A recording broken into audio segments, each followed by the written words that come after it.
आप सभी को मेरा नमस्कार।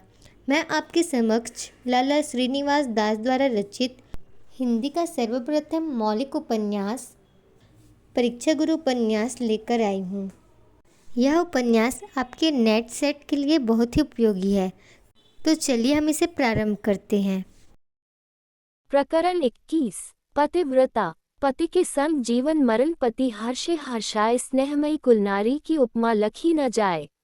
शारंग धरे। लाला ब्रजकिशोर न जाने कब तक इसी भंवर जाल में फंसे रहते, परंतु मदन मोहन की पतिव्रता स्त्री के पास से उसके दो नन्हे बच्चों को लेकर एक बुढ़िया आ पहुंची। इससे ब्रजकिशोर का ध्यान बट गया।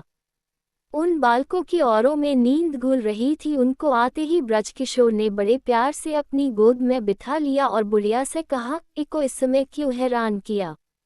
देख, इनकी आंखों में नींद घुल रही है, जिससे ऐसा मालूम होता है कि मानो ये भी अपने बाप के काम काज की निर्बल अवस्था देखकर उदार हो रहे हैं। उनको छाती से लगाकर कहा, शाबाश बेटे शाबाश। तुम अपने बाप की भूल नहीं समझते तो भी उदास मालूम होते हो, परंतु वह सब कुछ समझता है तो भी तुम्हारी हानि लाम का कुछ विचार नहीं करता। झूठी जिद अथवा हठधर्मी से तुम्हारा वाजबी हक खोए देता है। तुम्हारे बाप को लोग बड़ा उदार और दयालु बताते हैं, परंतु वह कैसा कठोर चित है कि अपने गुलाब जैसे कोमल और गंगाजल जैसे निर्मल बालकों के साथ विश्वासघात करके उनको जन्म भर के लिए दरिद्री बनाए देता है। वह नहीं जानता कि एक हकदार का हक छीनकर मुफ्तखोरों को लुटा देने में कितना पाप है। कहो अब तुम्हारे वास्ते क्या मंगवाए? खिलौने छोटे ने कहा। बर्फी बड़े बोले और दोनों ब्रजकिशोर की मूछें पकड़कर खेलने लगे। ब्रजकिशोर ने बड़े प्यार से उनके गुलाबी गालों पर एक एक मीठी चूमी ले ली और नौकरों को आवाज देकर खिलौने और बर्फी लाने का हुक्म दिया। जी, इनकी माँ में ये बच्चे आपके पास भेजे हैं, बुढ़िया बोली, और कह दिया है कि इनको आपके पाँव में डालकर कह देना कि मुझको आपके क्रोधित होकर चले जाने का हाल सुनकर बड़ी चिंता हो रही है। मुझको अपने दुख सुख का कुछ विचार नहीं, मैं तो उनके साथ रहने में सब तरह प्रसन्न हूँ, परंतु इन छोटे छोटे बच्चों की क्या दशा होगी? इनको विद्या कौन पढ़ाएगा? नीति कौन सिखाएगा? इनकी उम्र कैसे कटेगी? मैं नहीं जानती कि आपको इस कठिन समय में अपना मन मार कर उनकी बुद्धि सुधारनी चाहिए थी अथवा उनको अघर धार में लटका कर चले जाना चाहिए था। खैर, आप उन पर नहीं तो अपने कर्तव्य पर दृष्टि करें। अपने कर्तव्य पर नहीं तो इन छोटे बच्चों पर दया करें। ये अपनी रक्षा आप नहीं कर सकते, इनका बोझ आपके सिर है। आप इनकी खबर न लेंगे तो संसार में इनका कहीं पता न लगेगा और ये बेचारे यूं ही झुरकर मर जाएंगे। ये बात सुनकर ब्रजकिशोर की आंखें भर आईं।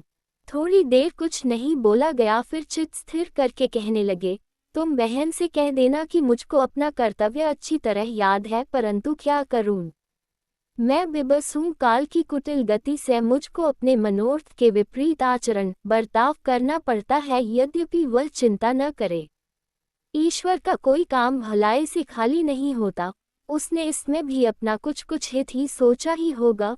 लड़कों की तरफ देखकर कहा, बेटे तुम कुछ उदास मत हो। जिस तरह सूर्य चंद्रमा को ग्रहण लग जाता है, इसी तरह निर्दोष मनुष्यों पर भी कभी कभी अनायास विपत्ति आ पड़ती है, परंतु उस समय उन्हें अपनों निर्दोषता का विचार करके मन में धैर्य रखना चाहिए।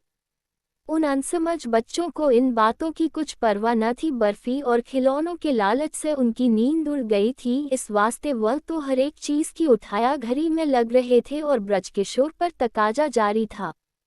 थोड़ी देर में बर्फी और खिलौने भी आ पहुंचे। इस समय उनकी खुशी की हद न रही। ब्रजकिशोर दोनों की बर्फी बांटना चाहते थे, इतने में छोटा हाथ मारकर सब हले भागा और बड़ा उससे छीनने लगा तो सबकी सब एक बार मुंह में रख गया।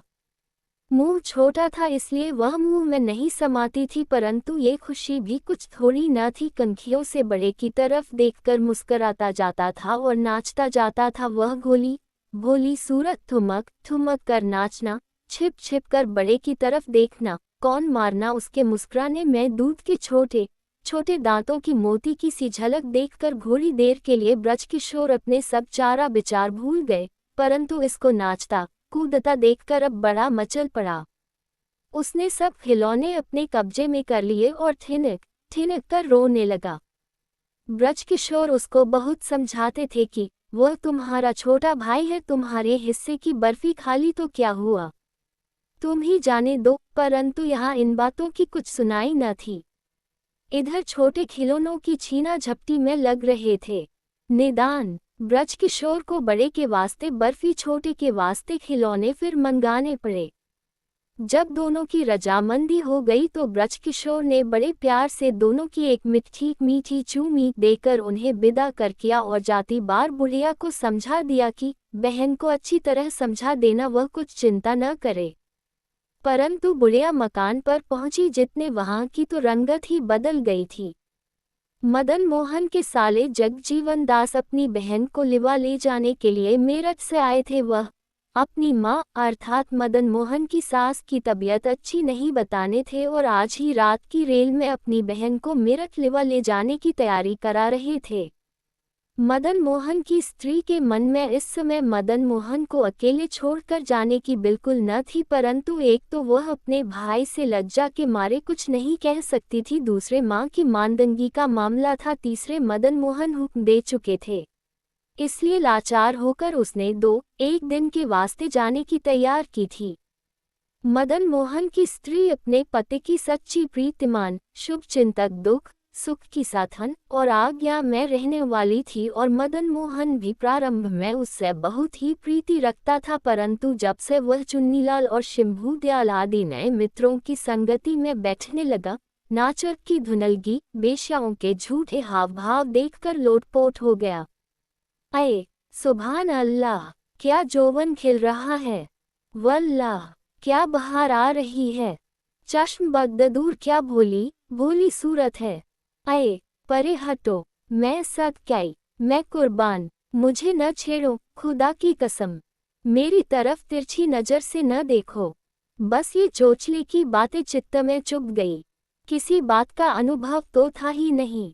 तरुणाई की तरंग, शंभू दयाल और चुन्नीलाल आदि की संगति, द्रव्य और अधिकार के नशे में ऐसा चकचूर हुआ कि लोक परलोक की कुछ खबर न रही। ये बेचारी सीधी सादी सुयोग्य स्त्री अब गंवारी मालूम होने लगी। पहले पहले कुछ दिन ये बात छिपी रही, परंतु प्रीति के फूल में कीड़ा लगे पीछे वह रस कहाँ रह सकता है। उस समय परस्पर के मिलाप से किसी का जी नहीं भरता था, बातों की गुलछटी कभी सुलझने नहीं पाती थी, आधी बात मुख में और आधी बात होठों ही में हो जाती थी। आंख से आंख मिलते ही दोनों को अपने आप हंसी आ जाती थी, केवल हंसी नहीं, उस हंसी में धूप छाया की तरह आधी प्रीति और आधी लज्जा की झलक दिखाई देती थी, और सही प्रीति के कारण संसार की कोई वस्तु सुंदरता में उससे अधिक नहीं मालूम होती थी। एक की गुप्त दृष्टि सदा दूसरे की ताक झांक में लगी रहती थी। क्या चित्रपट देखने में, क्या रमणीक स्थानों की सैर करने में, क्या हंसी दिल्लगी की बातों में कोई मौका नोक झोंक से खाली नहीं जाता था, और संसार के सब सुख अपने प्राण जीवन बिना उनको फीके लगते थे, परंतु अब वह बातें कहाँ हैं। उसकी स्त्री अब तक सब बातों में वैसी ही दृढ़ है, बल्कि अज्ञान अवस्था की अपेक्षा अब अधिक प्रीति रखती है, परंतु मदन मोहन का चित्त वह न रहा। वह उस बेचारी से कोसों भागता है, उसको आफ़त समझता है। क्या इन बातों से अनसमझ तरुणों को प्रीति केवल आंखों में नहीं मालूम होती? क्या यह उसकी बेकदरी और झूठी हिर्स का सबसे अधिक प्रमाण नहीं है? क्या ये जाने पीछे कोई बुद्धिमान ऐसे अनसमझ आदमियों की प्रतिज्ञाओं का विश्वास कर सकता है? क्या ऐसी पवित्र प्रीति के जोड़े में अंतर डालने वालों को वाल्मीकि ऋषि का शाप भस्म न करेगा? क्या एक हकदार की सच्ची प्रीति के ऐसे चोरों को परमेश्वर के यहाँ से कठिन दंड न होगा? मदन मोहन की पतिन्नता स्त्री अपने पति पर क्रोध करना तो सीखी ही नहीं है। मदन मोहन उसकी दृष्टि में एक देवता है। वह अपने ऊपर के सब दुखों को मदन मोहन की सूरत देखते ही भूल जाती है और मदन मोहन के बड़े से बड़े अपराधों को सदा जाना न जाना करती है। मदन मोहन महीनों उसकी याद नहीं करता, परंतु वह केवल मदन मोहन को देखकर जीती है। वह अपना जीवन अपने लिए नहीं, अपने प्राणपति के लिए समझती है। जब वह मदन मोहन को कुछ उदास देखती है तो से उसका शरीर सूखकर कांटा हो गया है। उसको अपने खाने पीने की बिल्कुल लालसा नहीं है, परंतु वह मदन मोहन का खाने पीने की सबसे अधिक चिंता रखती है। वह सदा मदन मोहन की बड़ाई करती रहती है और जो लोग निंदा करते हैं वह उनकी शत्रु बन जाती है। वह सदा मदन मोहन को प्रसन्न रखने के लिए उपाय करती है, उसके सम्मुख प्रसन्न रहती है, अपना दुख उसको नहीं जताती और सच्ची प्रीति से बड़प्पन का विचार रखकर भय और सावधानी के साथ उसकी आज्ञा प्रतिपालन करती रहती है। थोड़े खर्च में घर का प्रबंध ऐसी अच्छी तरह कर रखा है कि मदन मोहन को घर के कामों में जरा परिश्रम नहीं करना पड़ता, जिस पर फुर्सत के समय खाली बैठकर और लोगों की पंचायत और स्त्रियों के गहने गांठे की थोथी बातों के बदले कुछ लिखने पढ़ने, कसीदा कहने और चित्रादि बनाने का अभ्यास रखती है। बच्चे छोटे हैं परंतु उनको खेल ही खेल में अभी से नीति के तत्व समझाए जाते हैं और बेमालूम रीति से धीरे धीरे हरेक वस्तु का ज्ञान बढ़ाकर ज्ञान बढ़ाने की उनकी स्वाभाविक रुचि को उत्तेजित दिया जाता है, परंतु उनके मन पर किसी तरह को बोझ नहीं डाला जाता। उनके निर्दोष खेलकूद और हंसने बोलने की स्वतंत्रता में किसी तरह की बाधा नहीं होने पाती। मदन मोहन की स्त्री अपने पति को किसी समय या मौके से नेक सलाह भी देती है, परंतु बड़ों की तरह दबाकर नहीं, बराबर वालों की तरह झगड़ कर नहीं, छोटों की तरह अपने पति की पदवी का विचार करके, उनके चित्त दुखित होने का विचार करके, अपनी अज्ञानता प्रकट करके, स्त्रियों की ओछी समझ जताकर धीरज से अपना भाव प्रकट करती है, परंतु कभी लौटकर जवाब नहीं देती, विवाद नहीं करती। वह बुद्धिमती चुन्नीलाल और शंभू दयाल इत्यादि की स्वार्थपरता से अच्छी तरह भेदी है, परंतु पति की ताबेदारी करना अपना कर्तव्य समझकर समय की बात देख रही है और ब्रजकिशोर को मदन मोहन का सच्चा शुभचिंतक जानकर केवल उसी से मदन मोहन की भलाई की आशा रखती है। वह कभी ब्रजकिशोर से सन्मुख होकर नहीं मिली, परंतु उसको धर्म का भाई मानती है और केवल अपने पति की भलाई के लिए जो कुछ नया वृतांत कहलाने के लायक मालूम होता है वह गुपचुप उससे कहला भेजती है। ब्रजकिशोर भी उसको धर्म की बहन समझता है, इस कारण आज ब्रजकिशोर अनायास क्रोध करके चले जाने पर उसने मदन मोहन के हक में ब्रजकिशोर की दया उत्पन्न करने के लिए इस समय अपने नन्हे बच्चों को टहलनी के साथ ब्रजकिशोर के पास भेज दिया था, परंतु वह लौट कर आए इतने में अपनी ही मेरठ जाने की तैयारी हो गई और रातों रात वहां जाना पड़ा। आला ब्रजकिशोर उठकर कपड़े नहीं उतारने पाए थे, इतने में हरकिशोर आ पहुंचा। धन्यवाद। आगे की प्रकरणों के लिए मेरे बनाए गए YouTube चैनल हिंदी की दुनिया के माध्यम से देख व सुन सकते हैं।